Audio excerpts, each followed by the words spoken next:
Assalamualaikum warahmatullahi wabarakatuh. Salam Bapak Ahmad.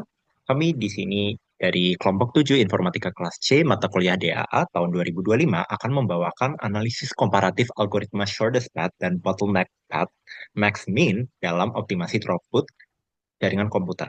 Nah, di sini arsitektur jaringan tradisional dan protokol routing seperti Dijkstra atau OSPF tidak lagi memadai karena routing-routing tersebut hanya mencari jalur terpendek dan malah mengabaikan kapasitas dari bandwidth. Nah, fokus pada jarak yang ini menyebabkan masalah bottleneck dan kemacetan saat volume data sedang tinggi-tingginya. Nah, untuk mengatasi hal tersebut, artikel yang kami bawakan ini kami mengusulkan solusi, yaitu melalui software defined network menggunakan algoritma highest bottleneck bandwidth atau HBB. Nah, terus nanti HBB ini mencari jalur yang terbesar atau kapasitas bandwidth yang maksimum, bukan jalur yang terpendek, supaya solusi yang dicari bisa optimal.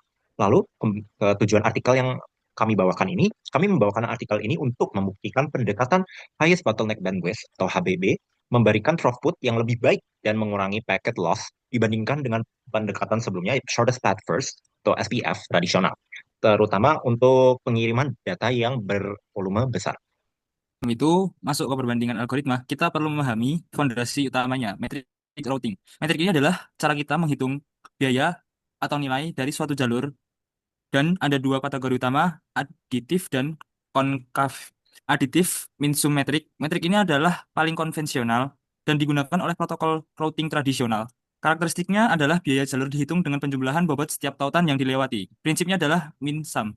Tujuan utama metrik ini adalah meminimalkan total latensi atau jarak. Algoritma yang menggunakan metrik ini adalah shortest path seperti Dijkstra. Yang selanjutnya ada konkav max min metrik. Berbeda dengan aditif, konkav metrik fokus pada kapasitas. Karakteristiknya adalah kapasitas jalur ditentukan oleh tautan dengan kapasitas terkecil atau yang kita sebut bottleneck. Tujuannya adalah memaksimalkan kapasitas atau throughput. Algoritma terkait yang memecahkan masalah ini adalah bottleneck path. Selanjutnya di sini ada shortest path. Fokus utama shortest path seperti yang kita bahas ya, bertujuan meminimalkan total biaya yang sering diartikan sebagai jarak terpendek atau latensi terendah. Kelemahannya fatal adalah algoritma ini mengabaikan kapasitas bandwidth yang tersedia. Akibatnya ia bisa memilih jalur terpendek yang sempit dan rentan menyebabkan bottleneck atau kemacetan, terutama untuk data bervolume besar. Keunggulan dalam konteks modern, meskipun demikian, SPV tetap unggul dalam konteks pengiriman paket kecil yang sangat sensitif terhadap latensi rendah dan kecepatan konvergensi. Selanjutnya ada bottleneck path. Fokus utama di sini yaitu mengubah, tujuannya adalah memaksimalkan kapasitas tautan minimum di sepanjang jalur tersebut. Kelemahannya adalah jalur yang dipilih berpotensi memilih jumlah hop count yang lebih banyak. Artinya secara topologi jalurnya lebih panjang. Keunggulan dalam konteks modern, algoritma ini unggul dalam menjaga throughput tinggi dan secara proaktif menghindari bottleneck. Hal ini menjadikannya sangat relevan untuk transfer data bervolume besar dan implementasi traffic engineering terpusat dalam arsitektur software defined network.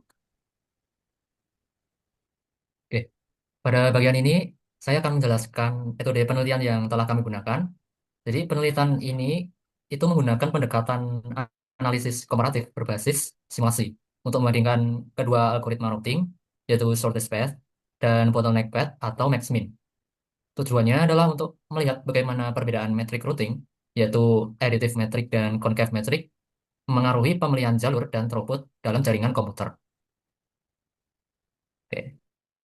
Untuk pemodelan jaringan secara matematisnya, yang pertama, kita memodelkan kita memodelkannya sebagai sebuah graf yang berarah yang terdiri dari node dan link. Jadi di sini node itu merepresentasikan kalau dalam jaringan komputer itu ada yang namanya perangkat router atau switch, sedangkan link atau garis panahnya kalau dalam graf itu merepresentasikan koneksi antar perangkat jaringannya.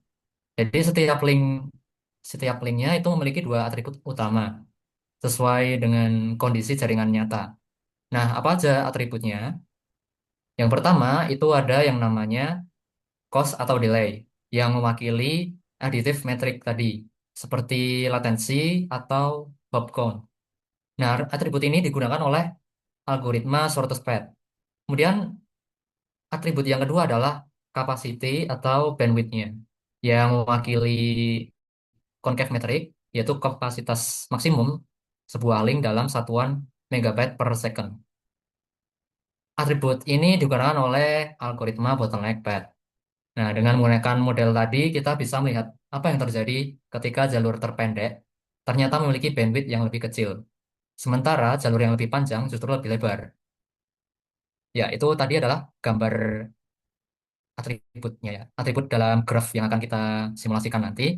Tadi ada cost sama capacity ya.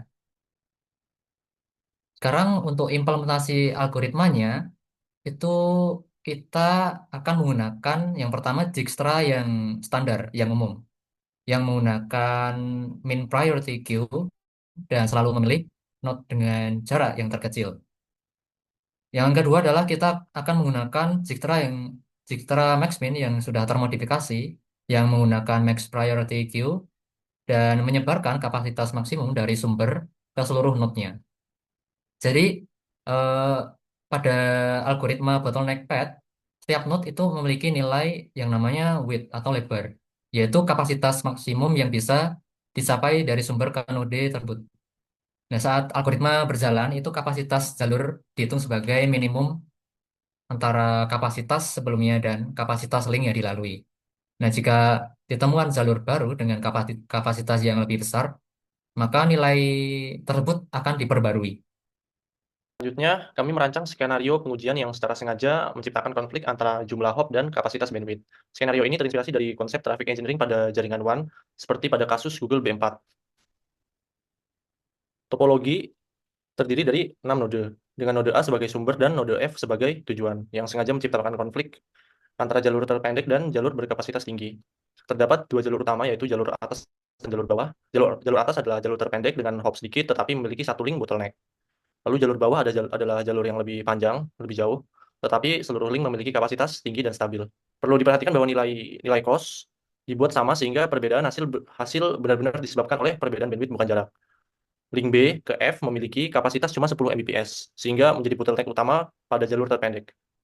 Evaluasi kerja dilakukan dengan 3 parameter utama. Yang pertama adalah end-to-end, dua adalah hop count untuk melihat efisiensi jalur, minimasi, dan yang terakhir adalah path efisiensi, yaitu perbandingan antara throughput jalur terpilih dengan throughput maksimum teoritis jaringan.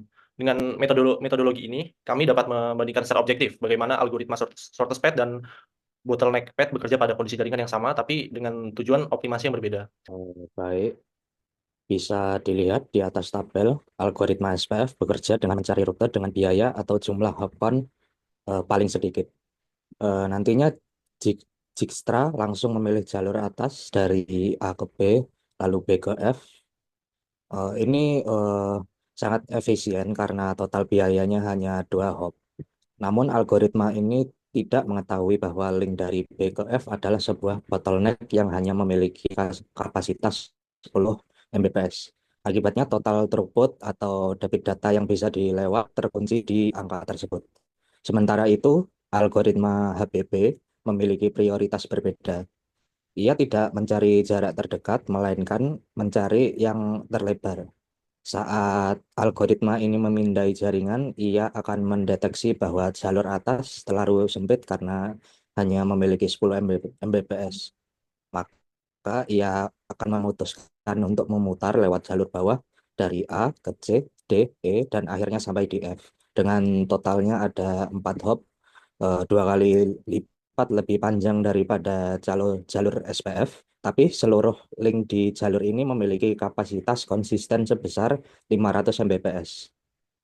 Lalu ini ada hasil perbandingan akhirnya.